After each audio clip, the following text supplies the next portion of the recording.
We've got a piping hot slice of Reddit drama, fresh from the digital oven of Am I the Asshole? Our protagonist today goes by the handle T Brownie, and they want to know. Let me just read it. Am I the asshole for kicking my house guests out 11 hours before their flight is scheduled to leave? My friend and his wife have made plans to visit us this summer for a weekend stay. The flight is 2 hours, so not a really long journey for them.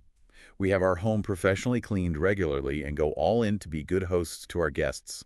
However, with any good thing, some people try to take advantage. I usually will take an extra day from work after guests leave to get rest or even tidy up the house a bit. It's just a peaceful time for me to return to the normalcy of our household after being in host mode. Before my friend booked his flight, my husband let it slip that I will not be working the Monday after my friends stay with us. Uh-oh. I think I see where this is going. Right. Next thing I know, my friend tells me that they will be flying out on a red-eye the Monday I took off for rest. Tells her, not asks. Exactly. This means they will arrive early Friday morning and leave late Monday night. To that, I responded that I will be taking them to the airport as early as 8 a.m. Monday morning, so I can have my day of rest like I planned. My friend tells me that he doesn't understand why they can't just hang out at our place or have us show them around town more on that Monday since they have a late flight. Oh, wow. The nerve. I explained to them that the day off is for me to rest, not to continue to be their host.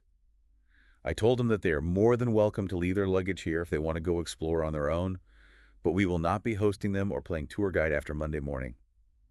He goes on to admit that it was cheaper for him to book the later flight on Monday, and that it's not a big deal for him and his wife to just hang out at my house all day until it's time for them to fly out. He admitted it, just like that. It was cheaper. Yep. Keep in mind that I will have to take them to the airport or pay for rideshare because he refuses to pay.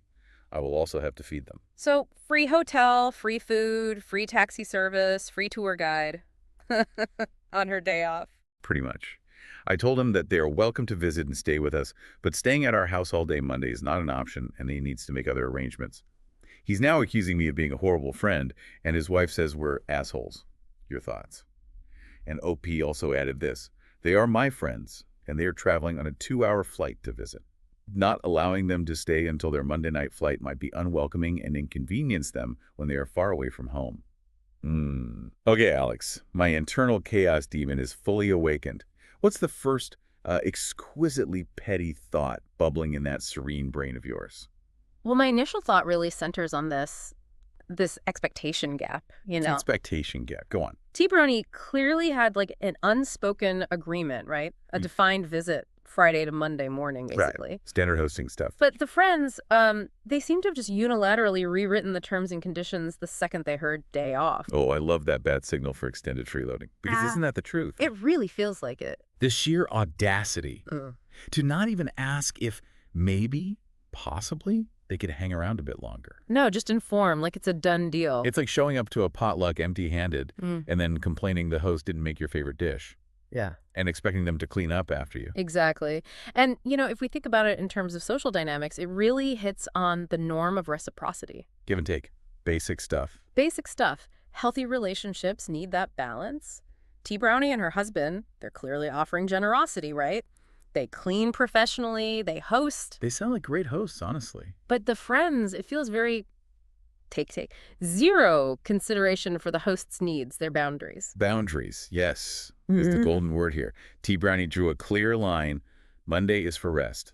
Done. A very reasonable boundary after hosting. And these friends, using air quotes here, just decided that line was, what, a suggestion? Yeah. Written in disappearing ink. Pretty much. And then the whining about the rideshare. Oh my God, don't get me started. You save money on the flight, dude. Use that saved cash to get yourself to the airport. It's a basic cost of travel, isn't it? Ground transportation. It's wild. I'm picturing them clutching their pearls like, you mean we have to pay for things? What's fascinating, I think, is the layered entitlement. It's not just the free room and board extension. Oh, there's more. It's the expectation of free transport and entertainment on her planned rest day. It's just a fundamental lack of respect for her time, her energy, her home. And mentioning the professional cleaning at the start, that detail really underscores the effort they put in. Right. It makes the friend's behavior feel even worse. Like, thanks for the pristine free hotel. We'll just trash it for an extra day. It really highlights the contrast. And okay, we got to talk about the husband. Bless his oblivious heart. He kind of walked right into it, didn't he? He totally did. Just innocently mentioning the day off. Probably feels like he accidentally gave them the keys to the kingdom. Well, yes, his comment might have been the trigger, the slip-up. The Freudian slip of freeloading potential. Huh. Maybe. But the friend's reaction is the real issue here, isn't it? A simple, oh, you have Monday off. Would it be a huge imposition if... That would be different. Totally different. That's polite. That's reasonable. Instead, they just assumed. And then got aggressive when challenged. That points to maybe a pattern. A pattern, I bet, involves a lot of conveniently forgotten wallets at dinner. Could be. But let's circle back to Tea Brownie for a sec.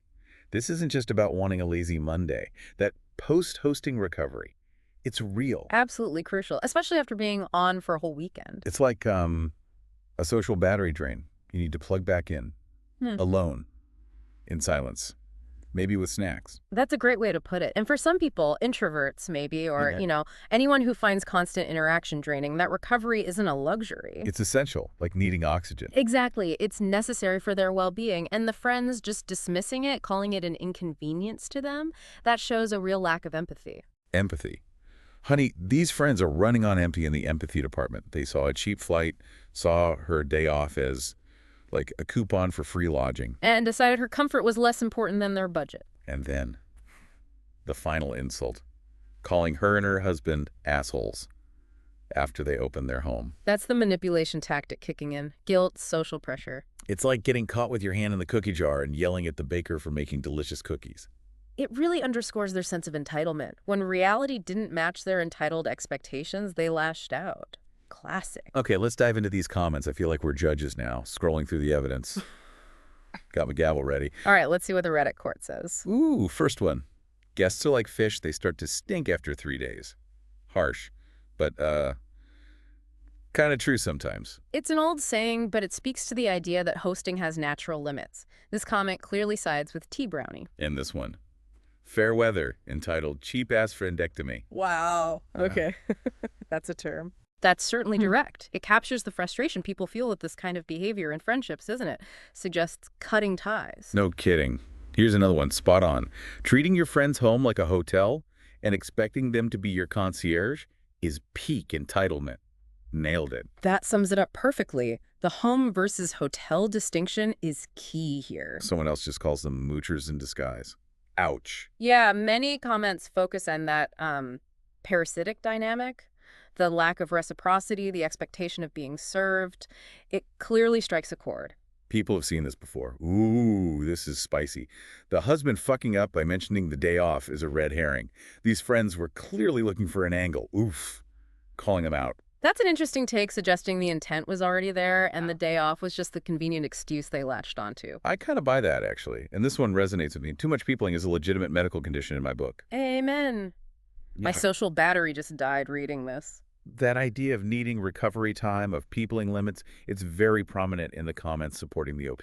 So overwhelmingly, people are Team Tea Brownie, right? It seems that way. While you might find a few saying, oh, just let them stay, the vast majority see the friend's behavior as completely out of line, entitled disrespectful. Yeah. Okay, final verdict time from the chaos dealer in the voice of relative reason. Let's hear it. These friends played themselves. They saw a loophole, tried to exploit their host's generosity, and got called out. Tea Brownie, you are absolutely 100% not the asshole. Maybe change the locks before summer, just in case. I concur. NTA. The big takeaway here really is about, well, clear communication and respecting boundaries in any relationship, really, but especially when visiting someone's home. Generosity isn't a blank check, people. Exactly. And for guests, just remember, your friend's house isn't a hotel. Their time matters. Their energy matters. Be considerate. Offer to help. Don't assume. Basic human decency, right? You'd think so. All right, listeners. Final thought to chew on. Have you ever had a friend pull a stunt this spectacularly cheeky? Or maybe search your soul here. Have you ever been the friend who maybe overstayed their welcome just a tiny bit? It's definitely worth reflecting on. Where's that line between being a relaxed guest and taking advantage? It's a fine line, isn't it? Maybe think about your own hosting and guesting karma. You never know when you might end up as the main character on Am I the Asshole?